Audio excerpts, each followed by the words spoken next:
Outside, go, go, go! Go!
Cuando uno trabaja en un país de extrema pobreza, lo primero que hay que entender es su historia y el contexto.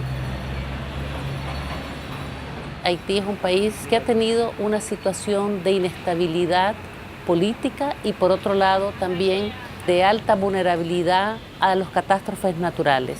Un país de mucha pobreza, más del 40% vive con menos de $1 al día y el 60% está bajo el nivel de extrema pobreza y vive con $2. El acceso a la educación es extremadamente limitado y un 40% de la población no tiene acceso a los servicios de salud y un 50% a los medicamentos esenciales. Es un sistema en el que participan múltiples actores, una gran cantidad de organismos de ONG, organismos internacionales, sector público. Además de eso, desde el punto de vista presupuestario, muy dependiente de la ayuda externa. Entonces, en este escenario, imagínense el impacto que tiene una catástrofe natural o una situación de inestabilidad política. Este país, en 2010, sufrió un terremoto con una gran cantidad de fallecimientos, más de 200.000 personas, y la capital destruida y todas las instituciones destruidas. Los hospitales, el 40% fueron impactados y una gran migración interna, con más de 500.000 de personas viviendo en campamentos, dando una situación sanitaria explosiva.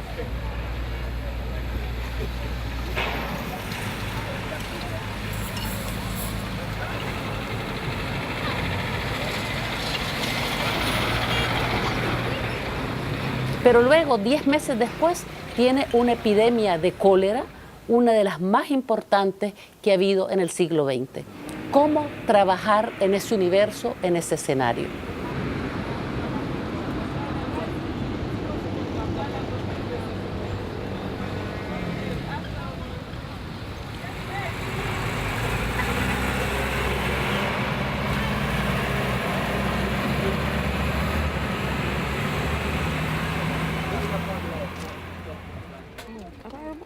Pienso que hay una palabra clave que es importante para iniciar a vitalizar un sistema de salud, es armonizar voluntades. ¿Cómo se puede continuar ofreciendo servicios de urgencia, pero también en un continuo comenzar a hacer acciones de desarrollo en una situación de alta vulnerabilidad o catástrofe natural? En este caso, en Haití se organizó poder armonizar y participar las diferentes organizaciones no gubernamentales que desde el punto de vista humanitario querían dar algún servicio, pero muchas veces se puede tener la mejor buena voluntad, pero si no se está en el lugar adecuado, si no se está haciendo lo que está estandarizado por normas nacionales y o normas internacionales, puede también traer procesos de deterioro o de mala calidad de servicios incluso a la población. Y es lo que acá se llamó las tablas sectorial de salud, donde todos los principales socios de la salud se podían discutir de cuáles eran las prioridades. Y que el Ministerio de Salud pudiese ejercer su rol coordinador y regulador. De telle sorte qu'au niveau de cette entité que nous voulons mettre en place, qui est une nouvelle entité du ministère, nous allons vraiment pouvoir coordonner le travail de tous ceux qui interviennent dans le domaine de la santé à des fins de résultats. Car assez souvent, nous voyons les interventions, mais nous ne voyons pas le résultat de ces interventions. Ce que nous aurions appelé le SOWAT. Vous avez formé des gens d'ENSOWAT. Le SOWAT n'existe pas. Donc nous voulons vraiment mettre l'accent sur les résultats. Nous voulons avoir une gestion basée sur les résultats.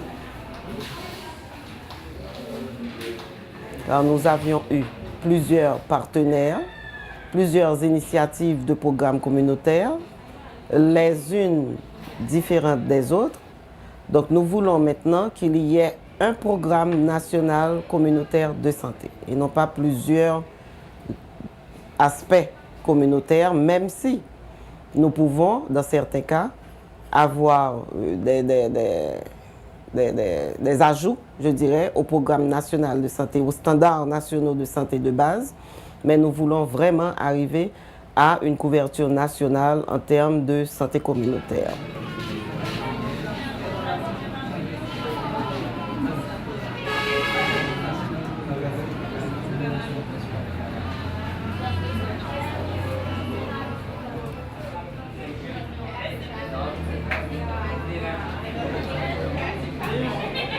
El concepto de renovación de la atención primaria, accesible desde el punto de vista cultural, accesible desde el punto de vista económico, ese concepto, ¿cómo se pasa en la realidad? En la realidad en Haití, más del 40% no tiene acceso a los servicios. La atención primaria es débil, hay 10 departamentos de salud, no obstante, no todos los departamentos tienen los servicios óptimos.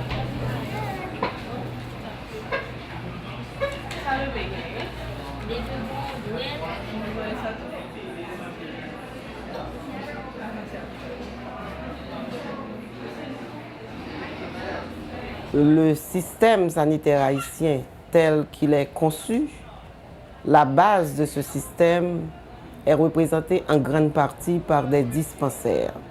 Et quand nous parlons de dispensaires, nous parlons vraiment d'une petite institution avec 2 auxiliaires. La première démarche du programme national de santé fut d'essayer d'accroître l'accès aux soins de santé de base, ce que nous appelons les soins primaires de santé. Donc, de combler l'écart des 40% qui n'avaient aucun soin de santé. L'idée, c'est de pouvoir, avec 10 000 agents de santé, couvrir l'ensemble du territoire haïtien en fournissant un programme communautaire qui serait cohérent. Okay. Il consiste en quoi? On voudrait commencer naturellement par les femmes et les enfants d'abord, en demandant une sorte de copaiement avec une carte de $10, de 50 gourdes. Le président Martelly souhaiterait vraiment que la population, les familles puissent avoir accès à un paquet de services de base, un paquet de soins primaires de santé.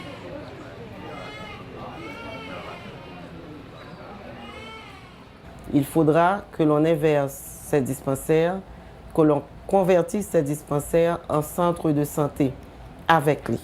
Nous voulons avoir au niveau de ces institutions de santé avec lit au moins la capacité d'offre des services de maternité.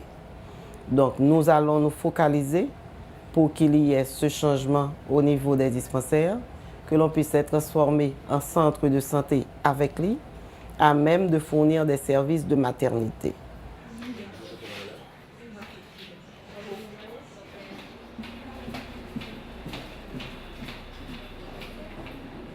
es importante organizar la información sanitaria, cuál es la situación epidemiológica. Entonces hay que buscar la Oficina Nacional, buscar aquellos actores que trabajan en la vigilancia epidemiológica para comenzar a producir la información. Le système de surveillance épidémiologique en Haïti, après le tremblement de terre, n'a pas subi beaucoup de modifications. En effet, ce qu'on a fait, on devait ajuster un système propre au niveau des populations déplacées. Donc, on a créé un nouveau système qui était fait à partir des sites de dispensation des soins au niveau de ces aires où la population était déplacée. En réalité, ce qu'il y avait, c'était des sites qui donnaient des consultations et au moment des consultations, on devait identifier des maladies à déclaration obligatoire. Particulièrement, parmi ces maladies, on devait notifier immédiatement des cas comme la polio, la rougeole, les cas de rage, devaient être notifiés immédiatement et le personnel d'épidémiologie se déplaçait vers les sites pour notifier ces cas et assurer la prise en charge, en particulier pour prendre des spécimens pour que les maladies soient confirmées au niveau laboratoire.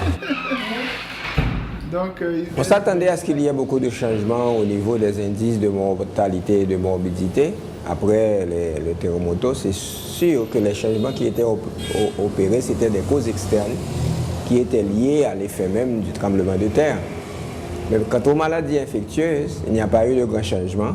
Les maladies respiratoires étaient toujours en premier lieu, ensuite les maladies diarrhéiques et aussi les maladies transmises par vecteur. On est de maladies que PSSBC fait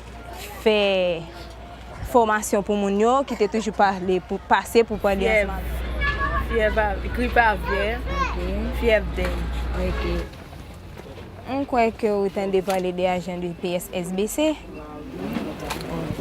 La fièvre dengue. Choléra, c'est microbe. Ok, fièvre dengue, non? Fièvre dengue, on m'a dit bari. Ça aide. On connaît un CP caméra. Après la petite de côté, et puis nous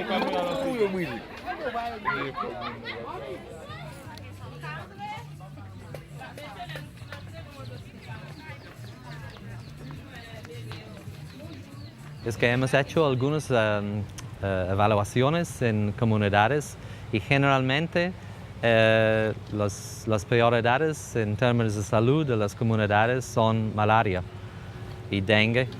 Entonces es un programa de largo plazo porque en la mayoría de las comunidades la gente no sabe que los mosquitos son responsables para la transmisión de malaria, entonces es un programa de capacitación, pero encima de eso tenemos una intervención sobre la distribución, lo que incluye la distribución de los mosquiteros.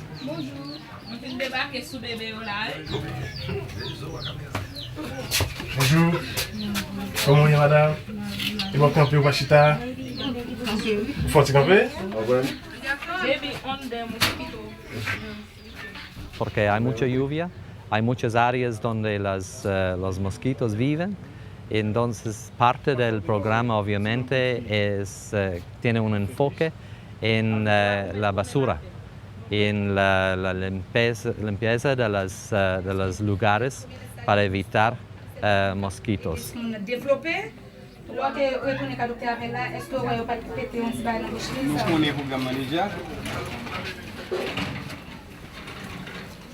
En el caso de VIH-Sida, las cifras antes del terremoto eran las peores de América Latina o de esta parte del mundo.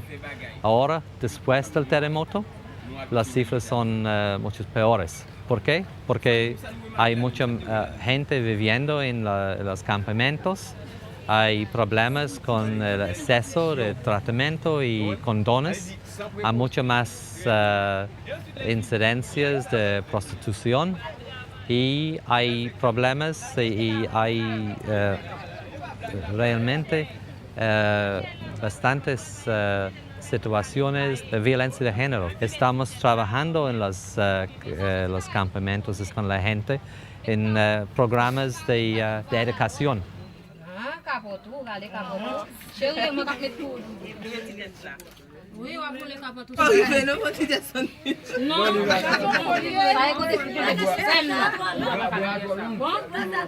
No siempre los factores de riesgo son factores epidemiológicos. Hay factores sociales que inciden en las condiciones de salud de las personas, son los determinantes de salud. En el caso de Haití, la extrema pobreza se convierten también en factores de riesgo que atentan contra la salud.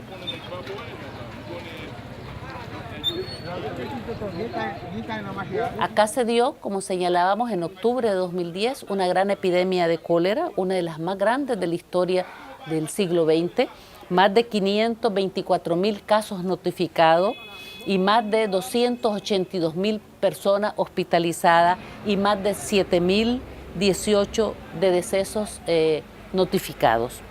De esos 7.000 muertes, 4.461 fueron en instituciones, es decir, en instituciones sanitarias.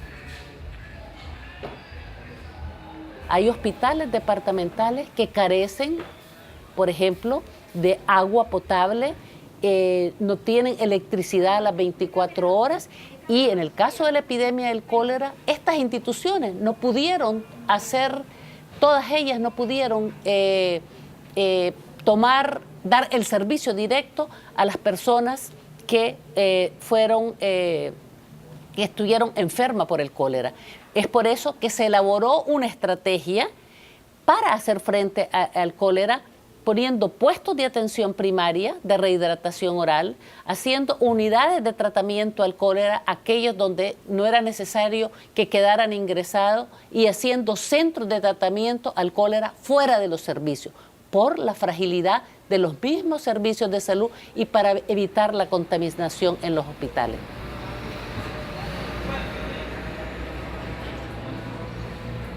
Cuando tuvimos los primeros casos, la gente estaba con miedo. Tenían miedo del cólera porque había hecho ya cantidad de muertos. Y aquí estábamos trabajando, enfermeras, médicos, ayudando a la gente, los pacientes que llegaban con casi sin vida, porque no sabían que tenían que tomar sales de rehidratación antes de llegar a un centro de tratamiento. Y empezamos a trabajar con la gente. Antes recibíamos 50 casos al día. En cada tiempo de lluvia tenemos muchos pacientes. Bon, nous avons toilettes, oui. Nous avons toilettes, nous avons bonne toilette. Mais c'est problème de l'eau. Quand on a de l'eau, la plaine n'a pas fini tellement bon, vous comprenez? Il va finir bon. C'est parce que nous avons soif de l'eau en pile qui fait. Je n'ai pas de l'eau à me boire, mais depuis que je bois de l'eau salée. Parmi les maladies chroniques, nous avons identifié l'hypertension artérielle, le diabète, cancer du sein, cancer de la prostate et aussi les causes externes.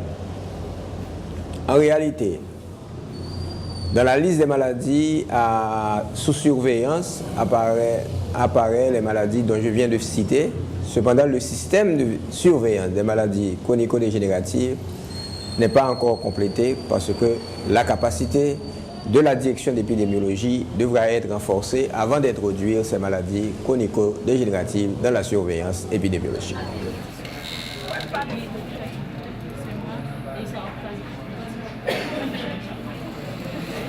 Donc par rapport aux médicaments, vraiment, nous avons beaucoup d'efforts à faire pour être sûr que les gens puissent retrouver les médicaments qui leur sont nécessaires pour l'amélioration de leur état de santé.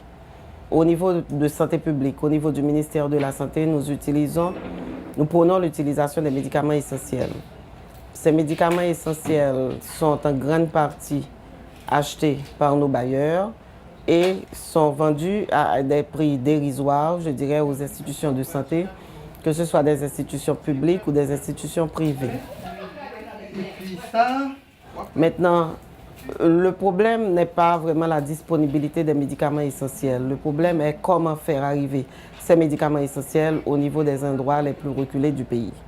Donc nous envisageons vraiment à mettre en place un système d'approvisionnement actif où on puisse avoir des camions qui puissent apporter ces médicaments aux différentes institutions réparties à travers le territoire, de telle sorte que chaque institution puisse avoir sa mini-pharmacie pour pouvoir fournir en rapport avec les soins de son niveau. Et étant donné que nous nous focalisons sur les soins primaires dans un premier temps, pour pouvoir offrir les soins primaires de santé dans les endroits les plus reculés du pays.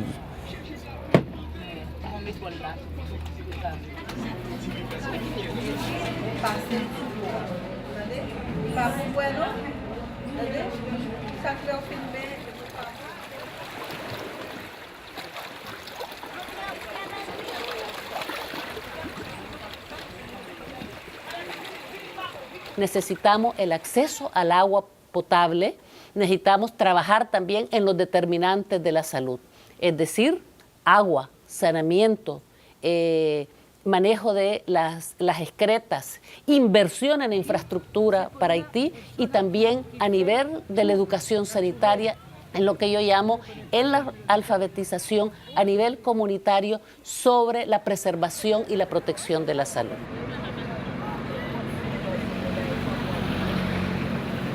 Para dar una respuesta integral después de una emergencia hay que atacar el saneamiento, pero también el agua.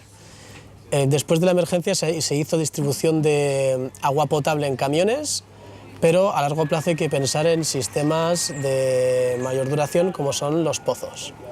Hay que estudiar la litología del terreno y saber qué tipo de bomba se va a utilizar. El tipo de bomba utilizada es una bomba IndiaMark, utilizada ampliamente en todo el mundo, es la bomba más utilizada y también por la facilidad para encontrar las piezas de recambio en la zona y que tiene un caudal de unos 700 litros por hora.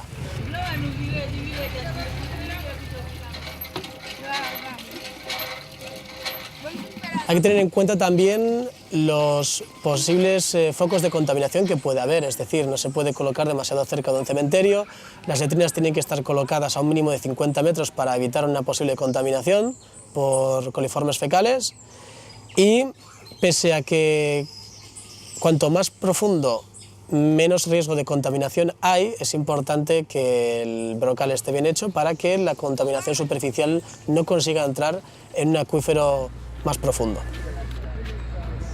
Para estudiar las necesidades de pozos se hizo un censo y se estableció, según los criterios de Esfera, unas 500 personas por bomba de agua y 30 minutos de espera máximo por persona para obtener el agua. Para todos los puntos de aguas tienen que hacer pruebas físico-químicas y bacteriológicas. Para la contaminación bacteriológica, en principio el agua que sale de aquí, pese a aquí se le llame tratada, es agua filtrada por el suelo y de una composición mineralógica en general buena.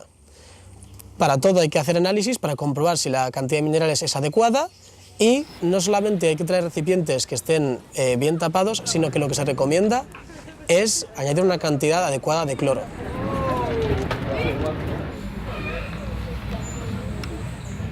La formación que hacemos se llama FAS.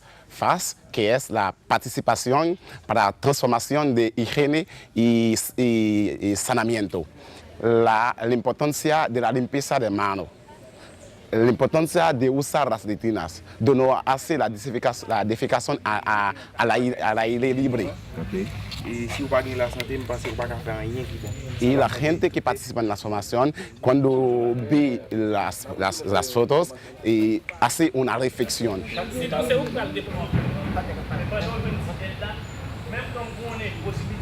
Este ejemplo es un vacío que tiene agua sin cobertura. Gente ve este recipiente y dice que eso es una mala condición que debemos cambiar. Eso es un ejemplo. Una mujer que limpia su letrina. es importante que cuando tenemos letrinas le falta limpiar cada día. Sobre todo por el tema de la intimidad, la cierra. Esto no es un ejemplo, pero eso es... Esto es una letrina ventilada mejorada. Es una letrina de las más sencillas que hay, que se basa en una letrina de fosa simple, fosa perdida, en el que la materia fecal cae en un foso de 2 metros de profundidad y en el que después, una vez llena, se puede vaciar o se puede hacer otra letrina. Se basa en atrapar a la mosca. Después de la utilización se cierra y en el caso de que entre alguna mosca quedaría atrapada en el tubo de PVC que está hecho para la ventilación. Es un tubo de PVC de 3 metros para que el olor desagradable se vaya por arriba y encima de él hay un filtro para que la mosca se quede atrapada ahí y así no se puedan transmitir las enfermedades. Es importante la participación comunitaria para que se apropien de la misma letrina, es decir, que no sea una donación y que ellos mismos le den después mantenimiento y la utilicen. Una vez que ellos hacen su letrina, no es una letrina donada, sino que ellos la utilizan como si fuese suya.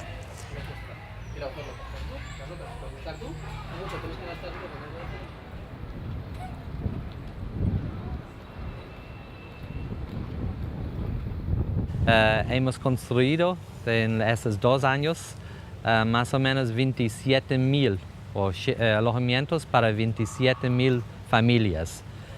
Y obviamente como intervención de salud es muy importante que la gente tiene un alojamiento básico, pero un alojamiento que permite que las familias son seguros, que son sanos. Y obviamente como parte de este programa de shelter, alojamientos, podemos incluir una gama de otros servicios como letrinas. Entonces, en un primer momento ponemos una lona plástica para construir de forma rápida y después en una segunda fase le colocamos un cerramiento de cemento. La vivienda está elevada a 50 centímetros porque muchas veces hay crecidas de ríos y también de esta manera evitamos la transmisión de la humedad. La vivienda está realizada con materiales locales que hemos encontrado en el mercado local. Lleva una cubrición de aluzinc, de chapa de aluzinc, y lo que hemos hecho ha sido dejar una ventilación para evitar la acumulación del calor, porque aquí las temperaturas son muy altas y el techo de aluzinc que absorbe mucho calor. Entonces de esta manera hemos dejado una ventilación que siempre cubrimos con mosquitera. La vivienda tiene 18 metros cuadrados en referencia a los criterios esfera de 3,5 metros por persona, ya que están pensados para familias de 5 personas o menos. Cuando la familia tiene más de 5 personas se le da un módulo doble que tiene 40 metros cuadrados y cuando la familia esté de 10 miembros se le dan 3 módulos.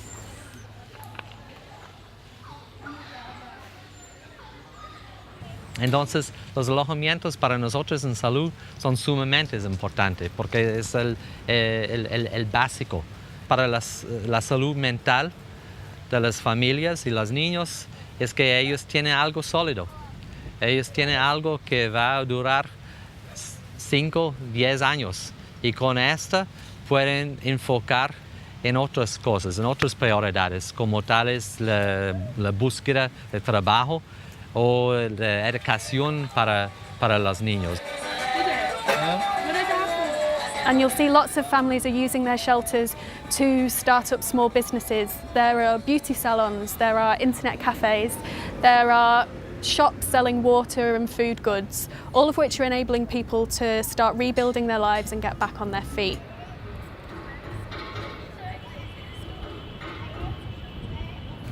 Et puis au cas dit à Bamalaria, qu'on comprenne là où fait canalisation ou un machin. Maintenant, s'il est vrai que nous avons plusieurs partenaires qui nous assistent, il est vrai aussi que nous ne voulons pas rester avec une dépendance à 100% de ces partenaires. Nous sommes en train d'étudier actuellement un programme de protection sociale en santé. Ce programme de protection sociale en santé devrait nous permettre d'arriver progressivement, d'ici 10 ans, à si on nous laisse travailler, à une autosuffisance en matière de fourniture de soins de santé.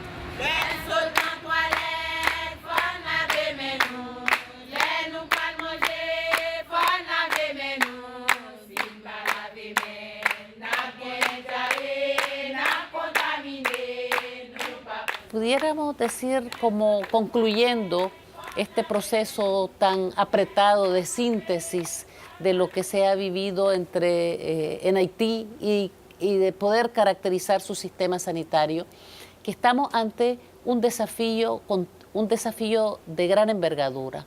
Por un lado, saber que existen esos factores de riesgo y que no han desaparecido.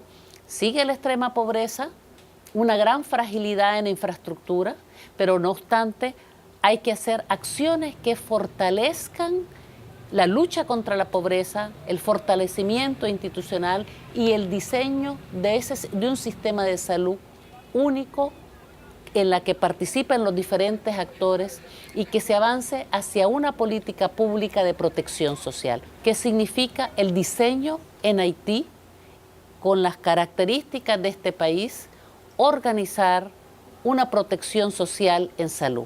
Es un gran desafío que esperamos con optimismo podamos avanzar tomando en cuenta las lecciones aprendidas de estas crisis que hemos señalado, pero también de otros países de la región y a nivel mundial.